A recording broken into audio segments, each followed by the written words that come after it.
sudah sampai saatnya kemenangan itu dan kebebasan atau pembebasan itu, dan engkau lihat manusia berbondong-bondong memasuki agama Allah, maka bertasbihlah engkau, puji Tuhanmu, dan mohonlah engkau ampun kepadanya. Sesungguhnya Dia itu adalah Maha Pengampun dan Maha Penyayang.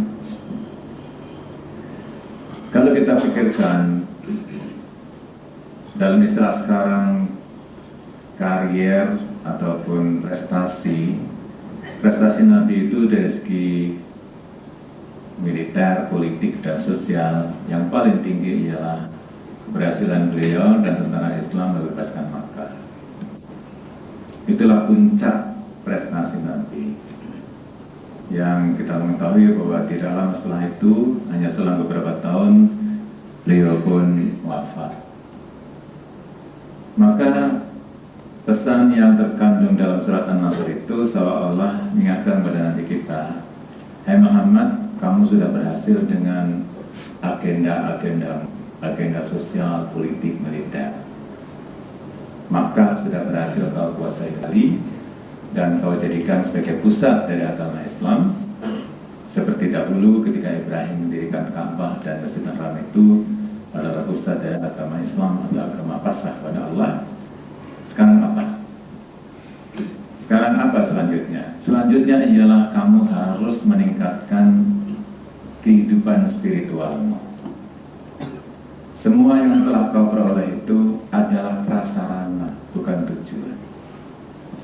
Maka bebas dan kamu menjadi unggul secara militer dan politik itu hanya sarana, hanya prasarana. Tujuannya ialah sesuatu yang lebih tinggi daripada itu semuanya, yang lebih tinggi daripada masalah fisik ataupun sosial, ekonomi, militer, dan sebagainya. Tujuan hidup ini ialah sesuatu yang bersifat spiritual yang dilambangkan dalam ibadat-ibadat tasbih, tahmid, dan istighfar. Jadi ini sama dengan firman Allah di tempat lain yang merupakan peringatan bagi kaum beriman. Kedengaran agak aneh peringatan itu karena bunyinya ialah awalam ya'nil ladzina amanu an takhsha'a qulubuhum li dzikrillah wa ma nazala minal haqq. Belumkah sampai saatnya kaum beriman ini menjadi khusyuk hatinya dengan ingat pada Allah dan memikirkan kebenaran yang telah diturunkan kepada mereka. Seolah-olah Tuhan menegur, ini kaum beriman ini sibuk dengan masalah-masalah sosial, politik, militer, dan sebagainya. Kapan hati mereka menjadi khusyuk? Tidak berarti bahwa kegiatan-kegiatan tersebut itu tidak penting. Kenyataannya ialah sangat penting karena merupakan prasarana. Tetapi jangan sampai, kata pepatah Arab, lupa tujuan karena tenggelam dalam syarat. Yusammirul jinan saqi wa yamrul mawj bis-saqili.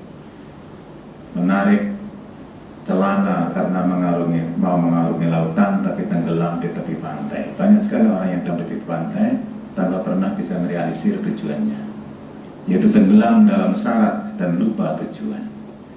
Maka dalam skema itu, semua yang dilakukan oleh Nabi yang kita bisa kenali sebagai agenda-agenda sosial, politik, militer, dan sebagainya adalah syarat. Tujuannya ialah yang tercermin dalam pesan Allah, fastabbih bihamdi rabbika wastaghfirhu.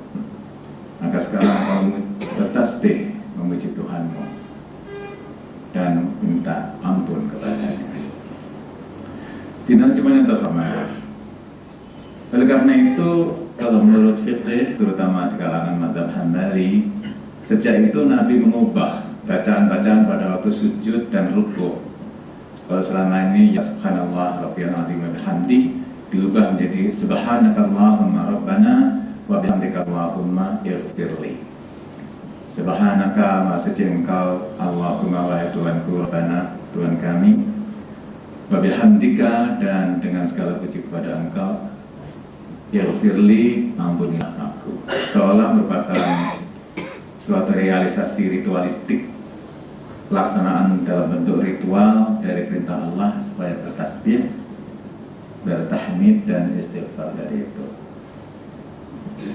Ini jangan sampai lepas dari ingatan kita. Karena terutama zaman modern ini, antara yang disebabkan oleh mudahnya informasi, maka kita mengetahui bahwa memang kematian itu tidak pernah menunggu. Baru saja kita mengetahui adanya seorang yang meninggal pada waktu sedang menjadi panis dalam sebuah seminar. Dulu pernah kita dengar adanya orang meninggal ketika main tenis. Dan almarhum Ustadz Moko meninggal juga ketika dia sedang memberikan ceramah di Universitas Gadjah Mada di Yogyakarta. Betul-betul persis dikatakan Al-Quran, wa idza ajaa ajaluhum la yastakhiruna sa'atan wa la yastaqdimun. Dan kalau sudah sampai ajal itu, maka la yastakhiruna sa'atan, tidak akan ditunda pada saat pun, wa la yastaqdimun, dan tidak akan dipercepat. Pada detik itu pula kita akan kembali pada Allah. Karena itulah Nabi kita sendiri pun tidak tahu kapan beliau itu meninggal. Ketika Aisyah ditanya oleh seorang tabi'in itu artinya orang Muslim generasi kedua, yaitu orang-orang Muslim yang tidak pernah menyaksikan Nabi, hanya menyaksikan para sahabat saja. Salah seorang tabi'in ini tanya kepada Aisyah, wahai Aisyah, oleh karena Rasulullah itu begitu hebat, maka pasti dia tahu kapan dia bakal meninggal. Ternyata Aisyah marah dengan pertanyaan itu, lalu mengingatkan, apakah kamu tidak membaca dalam Al-Quran, bahwa Al-Quran dikatakan, wa ma tadri nafsun madza taksibu ghadan, wa ma tadri nafsun fi ayyi ardin tamut. Tidak seorang pun mengetahui dengan pasti apa yang dia kerjakan esok, dan tidak seorang pun mengetahui dengan pasti di mana dia akan meninggal.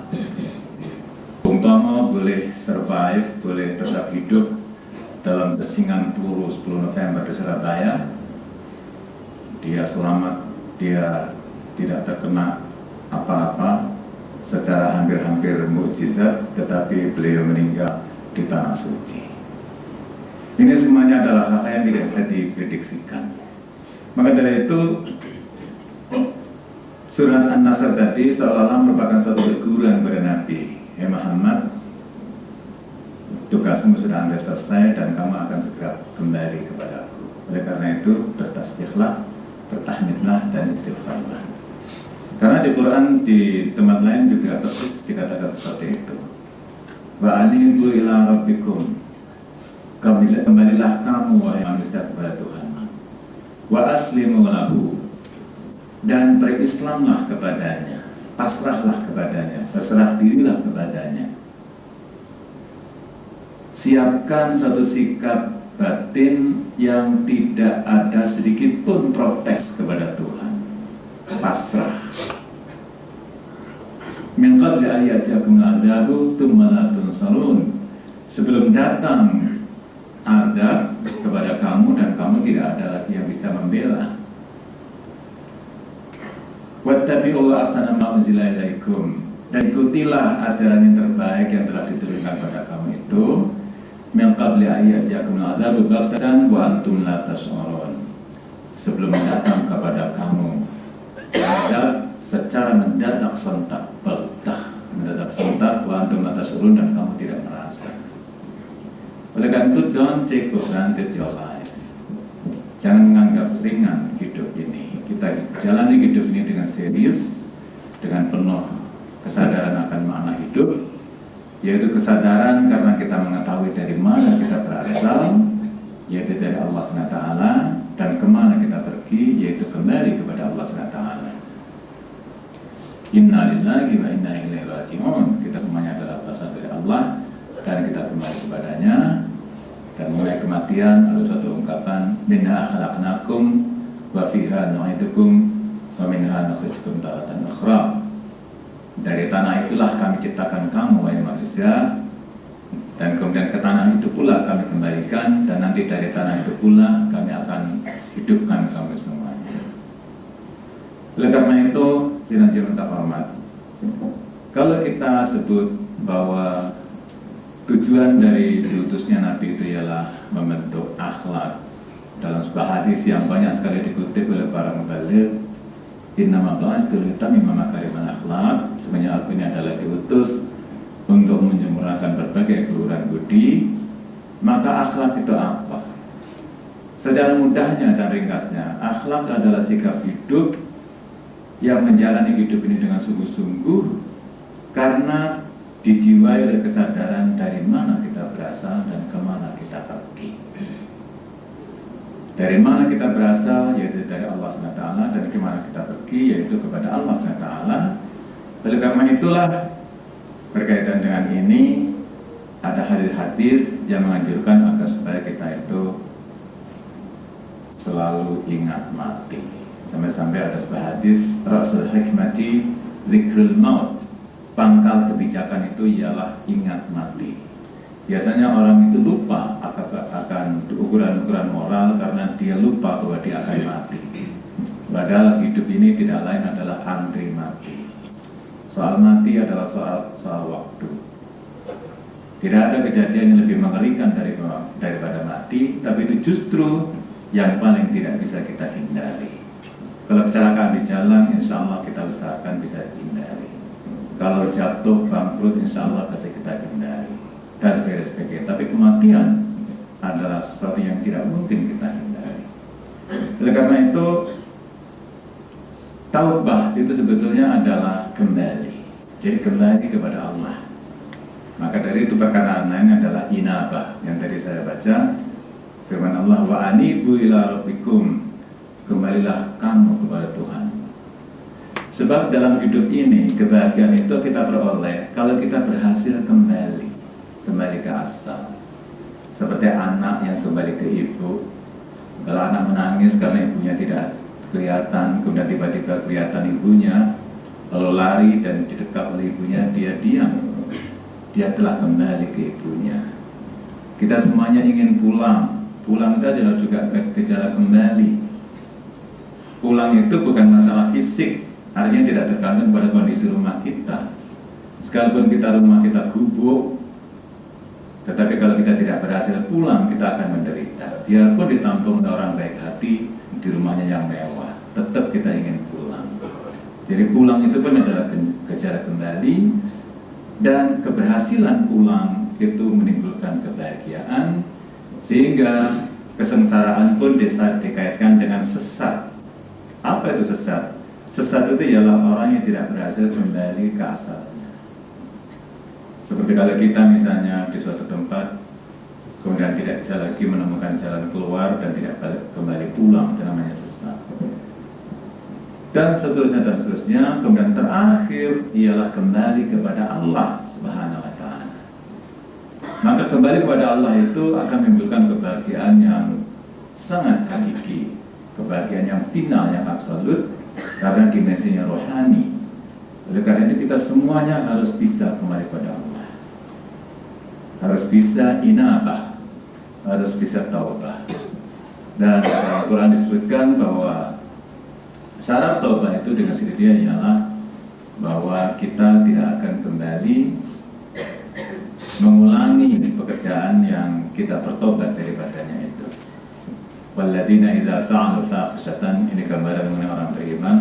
Orang beriman ialah walladzina idza fa'alu fahishatan, yaitu mereka yang apabila melakukan suatu hal yang tidak senonoh, dosa, fahisyah, wa zalamu anfusahum, dan berbuat zalim pada dirinya, zakarullah, cepat ingat pada Allah, wastaghfiru lidzunubihim, dan kemudian mohon ampun atas dosa mereka itu.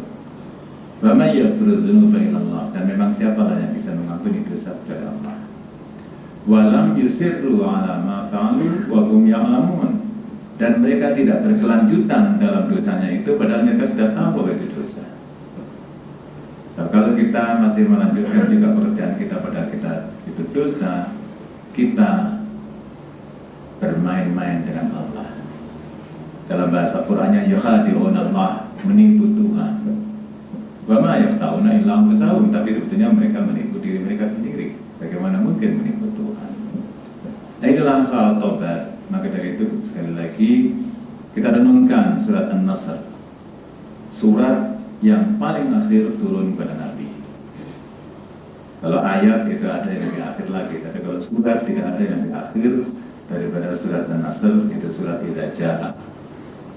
Ingatlah bahwa seberapapun prestasi kita di dunia ini, tapi toh akhirnya hidup itu ialah sekitar tasbih, sekitar tahmid, dan sekitar istighfar, yaitu kembali kepada Allah Subhanahu wa taala. Barakallahu wa lakum wa nafa'ana wa iyyakum tilawata wa nusa'in wa qala wa astaghfiruhu wa ghafurur rahim.